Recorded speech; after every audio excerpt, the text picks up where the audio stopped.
Nyawa melayang gara-gara mabuk minuman keras masih kerap terjadi.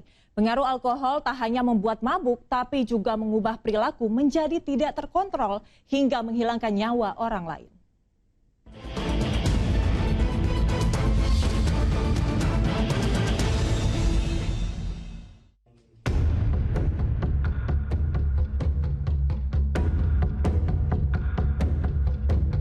Kehilangan nyawa akibat pengaruh minuman keras bukanlah isapan jempol semata.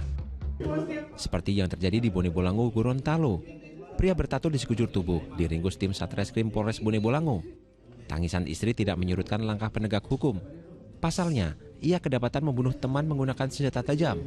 Insiden bermula ketika pelaku dan korban sama-sama pesta minuman keras di sebuah kafe. Dalam pengaruh alkohol, korban 3 kali mengajak pelaku berkelahi. Awalnya ajakan korban tak digubris, tapi akhirnya tersangka 3 kali menikam korban dan lantas kabur. Pelaku ini ditantang berkelahi oleh korban 3 kali. Jadi korban ini menantang pelaku sebanyak 3 kali sampai dibuntuti di luar di kamar mandi. Kemudian karena pelaku sudah merasa kesal dan terpengaruh juga oleh minuman keras, sehingganya saat itu pelaku langsung menusuk kepada korban. Dan korban jatuh, kemudian pelaku meninggalkan korban. Tersangka dijerat pasal penganiayaan yang mengakibatkan kematian dengan ancaman hukuman 7 tahun penjara. Ya, begitu buruknya pengaruh minuman keras terhadap perilaku seseorang. Seperti halnya di Madiun, Jawa Timur, petaka terjadi saat sekumpulan orang merayakan malam pergantian tahun. Pria berusia 19 tahun dibunuh temannya yang berusia 16 tahun. Dalam keadaan sama-sama mabuk minuman keras, keduanya terlibat adu mulut hingga terjadi perkelahian. Ada beberapa anak yaitu berkumpul melakukan minuman keras. Itu ada kasus pemukulan. Habis ada pemukulan dipisah, habis itu salah satunya masuk ke dalam, keluar lagi, langsung ada pemukulan, lalu ada penusukan.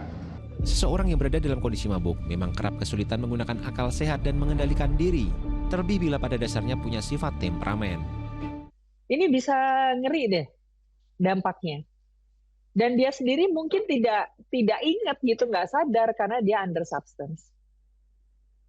Dan itu ya secara hukum bukan menjadi alasan untuk bisa membebaskan dia loh dari perilaku kejahatan yang dia lakukan itu. Tetap ada konsekuensi sosial dan hukumnya. Kondisi orang yang mabuk miras cenderung punya emosi negatif hingga terganggu proses berpikirnya.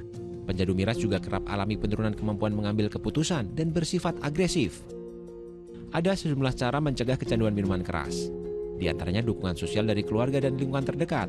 Bila sudah terlanjur kecanduan, segera cari bantuan profesional. Di sisi lain, tindakan tegas harus diberikan terhadap pemabuk sebagai efek jera agar sadar betapa berbahayanya dampak minuman keras. Tim MTek Media melaporkan.